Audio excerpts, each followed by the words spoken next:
જિલ્લાના માંડવી નગરપાલિકા ખાતે જનકલ્યાણ શિબિરનું આયોજન કરવામાં આવ્યું હતું। સાંસદ પ્રભુભાઈ વસાવાના હસ્તે શિબિરનું ઉદ્ઘાટન કરવામાં આવ્યું હતું। આ પ્રસંગે વિવિધ વિભાગોના સ્ટોલ દ્વારા નાગરિકોને સરકારી યોજનાઓનો સીધો લાભ ઉપલબ્ધ કરાવવામાં આવ્યો હતો। સુરત જિલ્લાના માંડવી નગરપાલિકા ખાતે યોજાયેલી જનકલ્યાણ શિબિરનું ઉદ્ઘાટન સાંસદ પ્રભુભાઈ વસાવાની અધ્યક્ષતામાં કરવામાં આવ્યું હતું।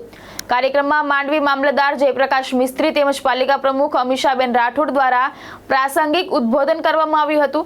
આ શિબિરમાં અંદાજે 15 જેટલા વિભાગોના સ્ટોલ ઉભા કરવામાં આવ્યા હતા, જેના માધ્યમથી લાભાર્થીઓને વિવિધ સરકારી યોજનાઓની માહિતી અને લાભ સીધો મળી રહે તેવી વ્યવસ્થા કરવામાં આવી હતી। સાંસદે દક્ષિણ ગુજરાતમાં ખાસ કરીને માંડવી જંખવાવ રોડ ઉપર વધી રહેલા જીવલેણ અકસ્માતો અંગે ચિંતા વ્યક્ત કરી હતી। તેમણે યુવાધનને જવાબદારીપૂર્વક વાહન ચલાવવા અપીલ કરી હતી તેમજ આરટીઓ વિભાગને જનજાગૃતિ અભિયાન વધુ અસરકારક રીતે ચલાવવા સૂચન કર્યું હતું। આ પ્રસંગે મોટી સંખ્યામાં લાભાર્થીઓ ઉપસ્થિત રહ્યા હતા। માંડવી નગરપાલિકા ખાતે આજે જનકલ્યાણ શિબિરનું ઉદ્ઘાટન કરવામાં આવ્યું।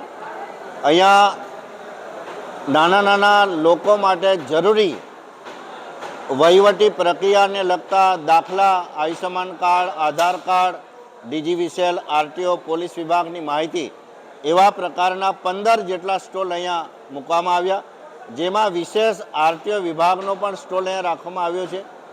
મને એક ગંભીરતાપૂર્વક હું જણાવું છું કે દક્ષિણ ગુજરાતમાં સૌથી વધારે હાઈવેના ફેટલ એક્સિડન્ટ માંડવીથી જંખવાવ સુધીના રોડ પર થયા છે અને દેશના યુવાધન આ ફેટલ એક્સિડન્ટમાં એમણે જાન ગુમાવવાનો વારો આવ્યો છે।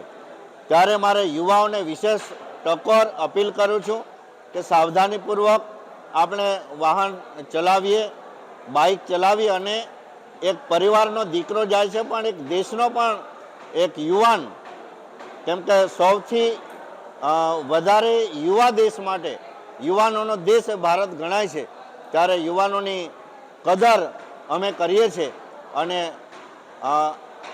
ખૂબ જ ગંભીરતાપૂર્વક ડ્રાઇવિંગ કરે અને પોતાની જાન બચાવે એની પણ ટકોર કરું છું। નમસ્તે। જીતેન્દ્ર સોલંકી, દ્રષ્ટિકોણ ન્યૂઝ, માંડવી, સુરત।